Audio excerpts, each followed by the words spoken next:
बचपन में एक न एक बार तो हम सभी सोचते हैं कि काश हमारे पास भी कोई जादुई ताकत होती। हमारी आज की कहानी भी कुछ ऐसे ही खास लोगों के बारे में है। कहानी की शुरुआत में हम यूरोप के सबसे छोटे देश इलीरिया के शाही खानदान की छोटी बेटी समैंथा को देखते हैं, जिसे राज परिवार में पैदा होने के बावजूद भी एक राजकुमारी की तरह नहीं रखा जाता था। और वहीं दूसरी तरफ उसकी बड़ी बहन एलेनोर को सभी चीजें एक बार बोलने पर मिल जाती। हालात बद से बदतर तो तब हो गए जब सैम के पिता, जो कि वहाँ के राजा भी थे, उनकी एक प्लेन हादसे में अपने भाई के साथ ही मौत हो गई। उनकी मौत के बाद से ही सैम की मां कैथरीन ने उस देश का राजपाट संभाला और कुछ ही हफ्तों बाद जब एलेनोर 18 साल की हो जाएगी तो उसकी मां के बाद उसे रानी बना दिया जाएगा। सैम को तो मानो उस परिवार का कभी हिस्सा ही न माना गया हो। अपनी जिंदगी को एक आम आदमी की तरह जीते हुए वो किसी के साथ भी घूम सकती थी, जिनमें से एक लड़के का नाम माइक था। देश में तानाशाही के विरोध में सैम और माइक ने सड़क पर रॉक म्यूजिक की एक परफॉर्मेंस की, जिससे वहाँ लोगों की भीड़ के साथ पुलिस भी पहुँच गयी। सैम ने अपने स्केटबोर्ड से पुलिस का ध्यान भटकाने की कोशिश की,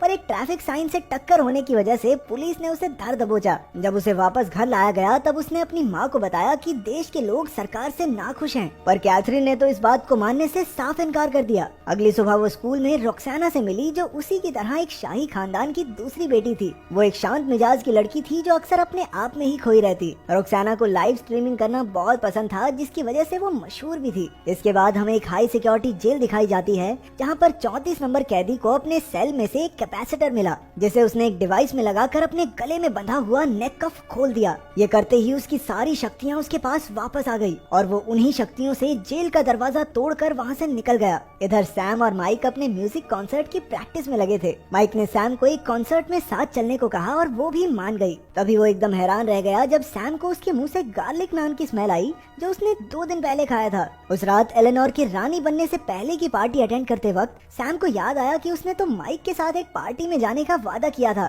वो उसी वक्त अपनी माँ को झूठ बोलकर वहाँ से निकलकर क्लब पहुँची, लेकिन दोनों के पास आईडी कार्ड्स न होने की वजह से उन्हें क्लब के बाहर ही रोक दिया गया। तभी उन्होंने वहाँ काम करने वालों को पीछे के दरवाजे से अंदर जाते देखा और न जाने कैसे सैम ने उनके पासवर्ड का पता दूर खड़े खड़े ही लगा लिया। ये सब देखकर माइक एक बार फिर से हैरान हो गया। पार्टी के बीच में ही सैम को आसपास की सभी आवाजें सुनाई देने लगी, यहाँ तक कि दिल की धड़कन से लेकर एक छोटे से कीड़े की भी। उसे एकदम से बेचैनी सी हुई और उसने फायर अलार्म बजा दिया, जिसकी वजह से पार्टी बंद हो गई और दोनों को पुलिस फिर से अरेस्ट करके ले गई। कुछ समय बाद दोनों के घर वालों को बुलाकर उनको छोड़ दिया गया। कैथरीन ने सैम को झूठ बोलने की सजा देने के लिए उसे गर्मी की छुट्टियों में भी स्कूल भेजने का फैसला किया। इधर 34 नंबर कैदी अपने पार्टनर को फोन करके उसके सेव वाले आइडिया की तारीफ करते हुए बताता है कि कैथरीन ने ही उसे जेल में डाला था। वो अपने अगले कदम के इंतजार में था और साथ ही उसकी नजर सैम पर भी थी। अगले दिन स्कूल में उसे जनवरी नाम की एक लड़की मिली, जिसने बताया कि उसके पिता और सैम के अंकल दोस्त थे। क्लास में मैटियो, टूमा और रोक्साना भी बैठे हुए थे।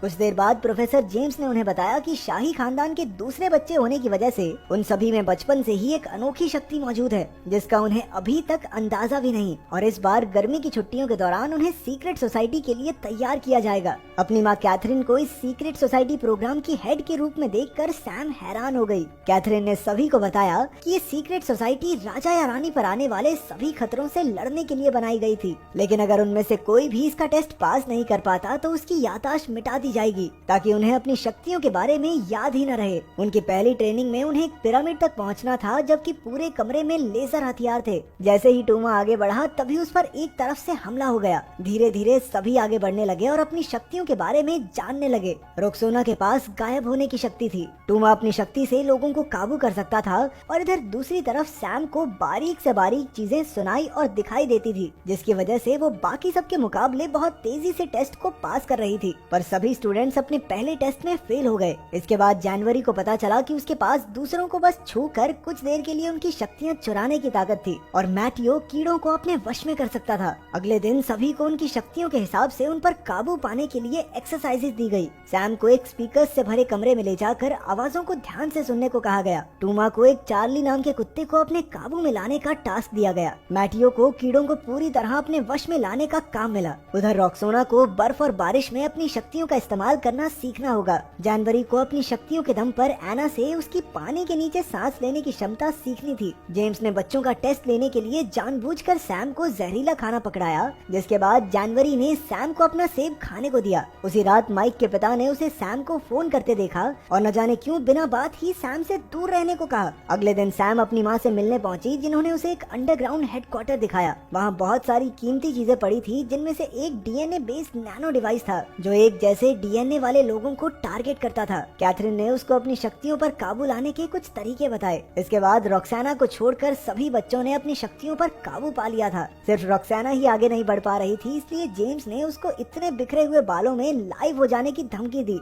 और ये सुनते ही रॉक्साना ने अपनी शक्तियों का इस्तेमाल करके खुद को गायब कर लिया। ये होती हैं लड़कियाँ। राजा रानी मारे जाएं, याददाश्त चली जाए, फर्क नहीं पड़ता, लेकिन इंस्टाग्राम पे गंदे बाल वाली फोटो नहीं जानी चाहिए। अब सभी स्टूडेंट्स अपनी शक्तियों को पूरी तरह से पहचानने लगे थे और ये देखकर जेम्स बहुत खुश था। उस रात सैम को माइक के साथ एक कॉन्सर्ट में जाना था, पर तभी जेम्स ने सभी को उठाकर उन्हें अपने पहले मिशन पर चलने के ऑर्डर्स दिए, जो था एक अनमोल चीज को चोरी होने से बचाना। जगह पर पहुंचकर सैम ने अपनी शक्तियों से चोर का पता लगाया और फिर सब ने उसका पीछा करके उसे धर दबोचा, पर असल में वो चोर नहीं बल्कि जानवरी की कोच थी और ये तो बस उनका ध्यान भटकाने के लिए किया गया था। वो सभी अपने दूसरे मिशन में भी फेल हो गए और ये देखकर जेम्स बहुत नाराज हुआ और उसने अगले दिन की क्लास कैंसिल कर दी। सैम ने माइक को कॉन्सर्ट में न आने के लिए माफी मांगी, पर वो उसे सच नहीं बता सकती थी कि आखिर उसके साथ चल क्या रहा है और इसी बात से बेचारा माइक परेशान हो गया। अगले दिन छुट्टी होने की वजह से सबने बाहर घूमने जाने का प्लान बनाया और इसी बीच जानवरी और सैम में अच्छी दोस्ती हो गई। सैम ने तो उसे अपने घर भी बुलाया। दोनों सहेलियां चुपके से उसके घर में घुसकर स्टूडियो में गई, जहां सैम ने जानवरी को बताया कि उसके पिता उससे इतना प्यार करते थे कि उसके लिए उन्होंने पूरे टावर को स्टूडियो में बदल दिया। तभी वहां माइक भी आ गया और सैम को उसके बिना ही मजे करते देख वो नाराज होकर वहां से चला गया। कुछ देर बाद कैदी नंबर 34 ने अचानक से उन सभी पर हमला कर दिया और वहां से भागने से पहले उसने सैम को स्नोफ्लेक्स कहकर पुकारा, जो सैम ने फट से पकड़ लिया क्योंकि सिर्फ उसके पिता ही उसे स्नोफ्लेक्स बुलाते थे। जेम्स ने सबको शांत रहने को कहा, लेकिन सैम उसकी बात न सुनते हुए कैदी नंबर 34 के पीछे भागी और उसने उसे जंगल में ढूंढ लिया, जहां जेम्स सैम को बचाने की कोशिश में बुरी तरह जख्मी हो गया। उसने सैम को बताया कि वो ही उसका चाचा एडमंड है, लेकिन इससे पहले वो उसे कुछ और बता पाता, जानवरी वहां आ गई और चोरी की हुई शक्तियों से उसे एक जोरदार मुक्का दिया। वो सैम और प्रोफेसर जेम्स को वहां से ले गई, जिसकी हालत इतनी नाजुक थी कि उसे हॉस्पिटलाइज करवाना पड़ा। कैथरीन को अब हार मानकर अपनी बेटी को सारा सच बताना ही पड़ा। उसने बताया कि एडमंड ने ही राजा बनने के लिए उसके पिता को मार दिया था और उसके इस गुनाह की वजह से कैथरीन ने उसे हाई सिक्योरिटी जेल में बंद कर दिया था।